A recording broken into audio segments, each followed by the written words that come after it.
Hello friends, this is Panjwani again. Friends, TOC theory of computation का ये आज हमारा पहला वीडियो लेक्चर रहेगा। टीओसी का full form theory of computation, theory of computation.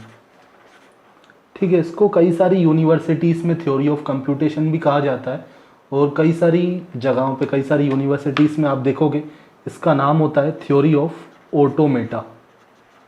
Automata, ठीक है। तो थ्योरी ऑफ ऑटोमेटा या फिर थ्योरी ऑफ कंप्यूटेशन, ठीक है। अब हम यहाँ पे थ्योरी की बात क्यों कर रहे हैं? कंप्यूटर साइंस में तो आप देखते हो कि सब कुछ प्रैक्टिकली होता है। आप क्या करते हो, सी का प्रोग्राम बनाते हो, C++ का प्रोग्राम बनाते हो, तो सिस्टम में आपको प्रैक्टिकल करना पड़ता है, तभी तो आपको आउटपुट वहाँ पे मिलेगा, ठीक है। तो सब कुछ प्रैक्टिकल होता है। बट यहाँ पे हम थ्योरी की बात क्यों कर रहे हैं? क्योंकि फ्रेंड्स, थ्योरी से हमें क्या मिलेगा? थ्योरी हमें प्रोवाइड करती है कंसेप्ट्स। थ्योरी से आपको कंसेप्ट्स मिलेंगे, आपके कंसेप्ट्स यहाँ क्लियर होंगे थ्योरी में। मतलब प्रैक्टिकल करने से पहले, प्रोग्राम बनाने से पहले आपको रूल्स तो पता होना चाहिए। तो थ्योरी से आपको कंसेप्ट्स मिलेंगे, आपको रूल्स का पता चलेगा, मीन्स प्रिंसिपल्स का पता चलेगा। ओके, सो यहाँ पे मैंने डेफिनेशन लिखा हुआ है, it is the mathematical study of computing machines. It is the mathematical study of computing machines, ये मैंने शॉर्ट फॉर्म में मशीन्स लिखा हुआ है। And it's capabilities means observation before go for practical, ठीक है। तो हम क्या करेंगे, यहाँ पे मैथमेटिकल मॉडल्स बनाएंगे, ठीक है, जिससे हम पता करेंगे कि क्या कंप्यूटेशन ये हमारा मॉडल करेगा। एब्स्ट्रैक्ट मॉडल्स बनाएंगे। तो फ्रेंड्स, यहाँ पे जो मशीन्स हम बनाने वाले हैं वो मशीन्स कोई मैकेनिकल मशीन्स नहीं है, वो कंप्यूटेशनल मशीन्स हैं, मतलब कंप्यूटर साइंस की मशीन्स हैं, ठीक है। कई लोगों के लिए ये काफ़ी सारा नया होगा कि किस टाइप की मशीन्स की बात हो रही है यहाँ पे कंप्यूटर साइंस में। तो फ्रेंड्स, ये कंप्यूटेशनल मशीन्स हैं। इसका एग्जांपल अगर मैं आपको दूँ, for example real life example, जैसे आपने सुना होगा जावा सी, ठीक है। जावा सी क्या है? Java C is a compiler of Java, ठीक है। जावा सी जावा का कंपाइलर होता है, जो आपसे क्या लेता है, जो आपसे कुछ इनपुट लेता है। मतलब इसमें आप जावा का प्रोग्राम असाइन करते हो, ए डॉट जावा, ए नाम का कोई ए डॉट जावा, कोई जावा की फाइल है जिसमें आपने जावा का प्रोग्राम लिखा हुआ है। तो वो आप जावा सी को दोगे और जावा सी आपकी एक मशीन है, ठीक है, जिसमें कुछ लॉजिक लिखा हुआ है। तो वो कंप्यूट करके आपको बताएगी कि ये जो लॉजिक आपने लिखा है, मतलब ये जो प्रोग्राम लिखा है, वो एक्सेप्टेबल है या नहीं है, ठीक है। एक्सेप्टेबल है या नहीं है, मतलब ये सही है या गलत है, ठीक है। मतलब जो भी जावा के रूल्स होते हैं वो आपने फुलफ़िल किए हैं या नहीं किए हैं। तो हम इसी तरीके की मशीन्स बनाएंगे जिसमें आप क्या करोगे, कुछ इनपुट प्रोवाइड करोगे और आपकी मशीन क्या करेगी, थिंक करेगी। मीन्स इसमें कुछ लॉजिक रहेगा, ठीक है, कुछ इसमें प्रिंसिपल्स रहेंगे, ठीक है। कुछ लॉजिक रहेगा, कुछ प्रिंसिपल्स रहेंगे। आपकी मशीन उन रूल्स के बेसिस पे, जो आपने रूल्स यहाँ पे जो लॉजिक लिखा है उसके बेसिस पे आपको आंसर देगी कि ये एक्सेप्टेबल इनपुट है या रिजेक्टेबल है, ठीक है, यस या नो के फॉर्म में, ठीक है। तो वही मैंने लिखा है, it is the mathematical study of computing machines. तो यहाँ पे हम क्या करेंगे, अलग अलग तरीके की मशीन्स देखेंगे, ठीक है, उनकी हम स्टडी करेंगे, उनकी कैपेबिलिटीज़ को देखेंगे। काफ़ी सारी मशीन्स होती हैं, जैसे मैं बात करूँ कंप्यूटर साइंस में हम कौन कौन सी मशीन इस सब्जेक्ट में देखने वाले हैं, ठीक है। अब मशीन की अगर बात करूँ तो ये जो ऑटोमेटा मैंने लिखा है, इस ऑटोमेटा को ही हम बोलते हैं मशीन, ठीक है। ऑटोमेटा का मतलब होता है मैथमेटिकल मॉडल या फिर मशीन, एब्स्ट्रैक्ट मॉडल, ठीक है। तो कौन कौन से ऑटोमेटा, कौन कौन सी मशीन हम देखने वाले हैं? तो हम देखेंगे सबसे पहले फाइनाइट ऑटोमेटा, ठीक है। उसके बाद हम देखेंगे पुश डाउन ऑटोमेटा। उसके बाद हम देखेंगे लीनियर बाउंड ऑटोमेटा, ठीक है, linear bound machine, push down machine, finite machine, ठीक है, फाइनाइट स्टेट मशीन भी बोलते हैं। और उसके बाद हम देखेंगे ट्यूरिंग मशीन।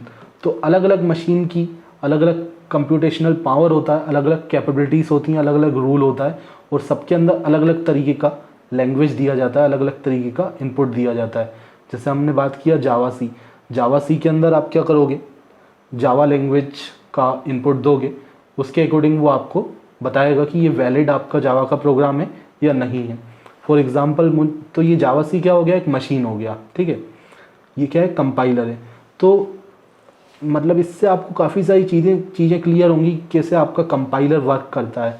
आगे जाके अगर टीओसी का एडवांस कोर्स की बात करें तो वो होता है कंपाइलर डिज़ाइन, ठीक है। अगर आप 4th 5th सेमेस्टर में आप क्या अगर पढ़ते हो, टीओसी पढ़ते हो, किसी यूनिवर्सिटी में 4th सेमेस्टर में होता है टीओसी, किसी में 5th सेम में होता है, ठीक है, किसी में 4th सेम में, किसी में 5th सेम में होता है। तो उसके बाद 6th या 7th सेम में आप क्या पढ़ते हो, कंपाइलर डिज़ाइन पढ़ते हो। तो यहाँ से आपकी शुरुआत होती है, आप समझते हो कि हाउ कंपाइलर वर्क, ठीक है, कंपाइलर कैसे इंटरनली वर्क करता है, ठीक है। तो फ्रेंड्स हम यहाँ पे क्या करेंगे, थ्योरेटिकल मॉडल्स बनाएंगे प्रैक्टिकल करने से पहले, ठीक है। जैसे मुझे क्या करना है, कोई मशीन बनाना है जो बाइनरी इनपुट लेगी, लेकिन ऐसा बाइनरी इनपुट लेगी, ऐसी बाइनरी स्ट्रिंग हम प्रोवाइड करेंगे जिसमें एंड होगा 0 से। बाइनरी स्ट्रिंग की अगर मैं बात करूं तो जैसे 0 1 का मैंने कुछ कम्बिनेशन लिख दिया, तो ये क्या है, एक बाइनरी स्ट्रिंग है। इसमें हमने 2 तरीके के सिंबल्स यूज़ किए हैं। बाइनरी का मतलब क्या होता है, जिसमें 0 1 होता है, ठीक है। तो मुझे ऐसी मशीन बनाना है जो आपको चेक करके बता दे कि ये एक्सेप्टेबल है या नहीं एक्सेप्टेबल है। मैंने यहाँ पे एक रूल दे दिया, मुझे ऐसी मशीन बनाना है जिसमें मैं बाइनरी स्ट्रिंग दूंगा जो कि एंड होगी 0 से, है ना। Binary string and with 0, always and with 0। ऐसी कोई भी बाइनरी स्ट्रिंग का मतलब क्या होता है, सिंबल्स का सीक्वेंस। ये सिंबल्स हैं, 2 सीक्वेंस होते हैं बाइनरी में 0 1। तो क्या ये एक्सेप्टेबल है, नहीं है, क्योंकि इसमें लास्ट सिंबल क्या है, 1 है, लेकिन मैं बात कर रहा हूँ लास्ट सिंबल क्या होना चाहिए, 0 होना चाहिए, ठीक है। तो हमें एक मशीन बनानी है एज अ ह्यूमन बीइंग, तो हमने देख के बता दिया कि ये 1 है या 0 है, ठीक है। 1 दिखा तो हमने कहा यार आपने जो लिखा है बाइनरी स्ट्रिंग एंड विथ 0, ये फुलफिल नहीं हो रहा है, ये तो 1 से एंड हो रहा है, ठीक है। तो मैंने लिखा 0 1 1 0, फिर लास्ट में 0, तो ये एक्सेप्टेबल है, दिस इज़ नॉट एक्सेप्टेबल। तो हमने लास्ट डिजिट को देख के बता दिया। इसी तरीके से हमारी मशीन भी काम करेगी, ठीक है। तो हम प्रैक्टिकल करने से पहले थ्योरेटिकली मशीन्स को बनाएंगे with the help of copy pencil, ठीक है। तो it is the study of finite languages. हम इसमें काफ़ी सारी लैंग्वेजेस, जैसे अलग अलग मशीन होती हैं तो उसमें अलग अलग तरीके की लैंग्वेज यूज़ की जाती है, ठीक है। जैसे हम बात करें फाइनाइट ऑटोमेटा की, तो इसके लिए लैंग्वेज अलग रहेगी, फाइनाइट लैंग्वेज हम इसमें यूज़ करेंगे। पुश डाउन ऑटोमेटा के लिए हम CFL यूज़ करेंगे, कंटेक्स्ट फ्री लैंग्वेज, ठीक है। And automata theory, it is the study of finite languages and automata theory. तो ऑटोमेटा मैंने आपको बताया मैथमेटिकल मॉडल, हम मैथमेटिकल मॉडल्स बनाएंगे, ठीक है, मतलब मशीन्स बनाएंगे।